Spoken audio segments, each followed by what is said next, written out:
Hello అండి, అందరికీ welcome to Padma Prasad vlogs. ఈరోజు నేను చిక్కుడుకాయ ఫ్రై చేశానండి. గోరు చిక్కుళ్ళతో ఫ్రై చేశాను. ఇలా ఒక్కసారి మీరు ఫ్రై చేసుకు తినండి. అబ్బాయి, గోరు చిక్కుడు కూర ఫ్రైయా అనేవాళ్ళు కూడా లొట్టలేసుకుంటూ తింటారు. ఎంత బాగుందంటే నాకే ఆశ్చర్యం వేసిందండి. ఎన్ని రోజులు ఇంత టేస్టీ అయిన ఫ్రైని నేను ఎందుకు మిస్ చేసుకున్నానా అని నిజంగా అండి 100కి 100 మార్కులు వేయచ్చు. గోరు చిక్కుడు ఫ్రై అంత రుచిగా ఉంది.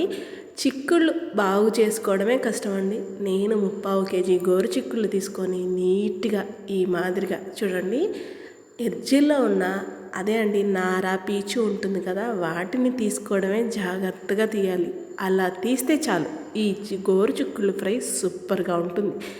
నాకు అరగంట నుండి 40 నిమిషాలు పట్టింది వీటిని క్లీన్ చేయడానికి. క్లీన్ చేసి మరి చిన్ని ముక్కల కింద కాకుండా పెద్ద గోరుచిక్కుడు అయితే 3 ముక్కలు, చిన్నదైతే 2 ముక్కల కింద చేసి నీట్గా కడిగేశాక కాసేపు అలా వదిలేసానండి. నీళ్ళన్నీ వాడ్చాక ఒక గిన్నెలో వేసుకొని చూస్తున్నారు కదా, ఈ నీటిలో కసిని నీళ్లు పోసుకొని కాస్త కలుపు వేసుకొని 2 పొంగులు వస్తే చాలండి. మరీ ఓకే ఉడకపెట్టక్కర్లేదు. ఓవర్గా కుక్ చేసుకున్నా కూడా మనం చిక్కుడుకాయ ఫ్రై చేసుకునేటప్పుడు చెదిరైపోయి ముద్దలాగా ఉంటుందండి. చిక్కుడుకాయలాగా ఉండాలి అంటే కనుక ఒక 70% లేదా ఒక 50-60% కుక్ అయితే సరిపోతుంది. చూడండి, ఈ మాదిరి చాలు. ఇక కట్టేసేసి స్టవ్ నీళ్ళన్నీ వాడ్చి గోరు చిక్కుల్ని పక్కన పెట్టేసుకుందాం. వెడల్పాటిది మందపాటి కడాయి పెట్టుకొని కాస్త ఆయిల్ వేసుకొని ఆయిల్ కొంచెం వేడెక్కనిద్దాం. గోరు చిక్కుళ్ళు ఫ్రై ఇలా చేయండి, సూపర్గా ఉంటుందండి. నన్ను నమ్మండి, అంతకుముందు నాకు అస్సలు నచ్చేది కాదు గోరు చిక్కుళ్ళు అంటే. కానీ ఇలా ట్రై చేసిన కాండి అస్సలు వదలనండి. నేను నెలలో ఒక్కసారైనా వండుతాను, అంత బాగుంటుంది. ఒక 1/4 టీ స్పూన్ ఆవాలు, ఒక 1/4 టీ స్పూన్ జీలకర్ర, ఒక 1/4 టీ స్పూన్ దాకా సాయి మినపప్పు, 2 స్పూన్ల దాకా పచ్చిశనగపప్పు వేస్తున్నాను. పిల్లలకి పంటి కింద పప్పులు తగులుతూ బాగుంటుంది కదా అని. ఒక రెబ్బ కరివేపాకు వేసి కాస్త పప్పులన్నిటినీ మంచిగా వేయించుకుందాం. చూడండి, రంగు మారింది కదా, చక్కగా వేగాయి కదా. ఇప్పుడు దీంట్లో మనం గోరుచిక్కుళ్ళు ఉడకపెట్టి నీళ్లు వాడ్చి ఉంచాం కదా, వాటన్నిటినీ కూడా అలా కడాయిలో వేసేసుకుందాం. చాలా ఈజీ అండి. ఈ ఫ్రై చేసుకోవడం కూడా అదే ఎక్కువ టైం కూడా పట్టదు, చాలా క్విక్గా అయిపోతుంది. ఇలా కలిపేటప్పుడు కొంచెం జాగ్రత్త సుమి. ఓకే, హడావిడిగా గరిటెతో కదిపేసామా గోరుచిక్కుళ్ళన్నీ ముద్దయిపోతుంది. అప్పుడు గోరుచిక్కుళ్ళు ఫ్రై తిన్న ఫీల్ ఉండదండి.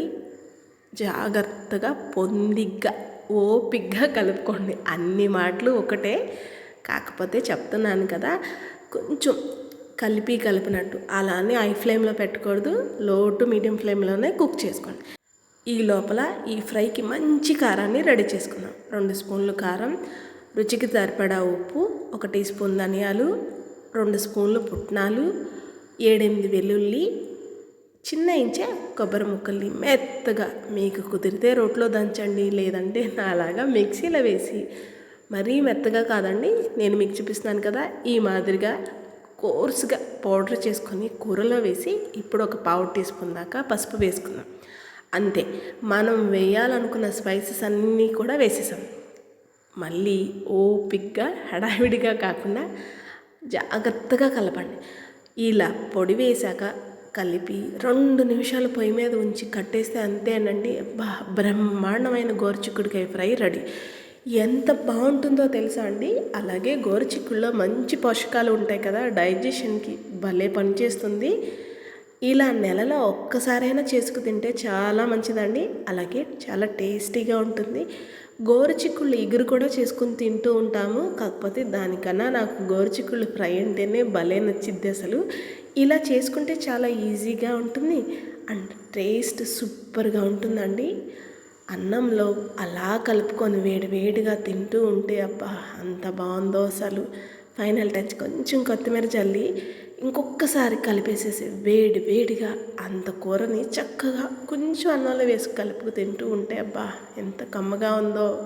చూడండి, మీకు కూడా మంచి టేస్టీగా తినాలనిపిస్తుంది కదా. మీరు కూడా ట్రై చేస్తారు కదా.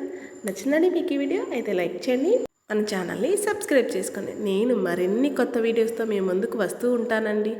అన్నట్టు మర్చిపోయాను, మీరు ట్రై చేస్తారు కదూ, ట్రై చేస్తే ఎలా వచ్చిందో కామెంట్ చేయడం మర్చిపోకండి. ఉంటాను మరి. వేడి వేడిగా అంత కూర వేసుకొని కొంచెం అన్నం వేసుకొని ఒక పట్టు నేను పట్టేస్తాను.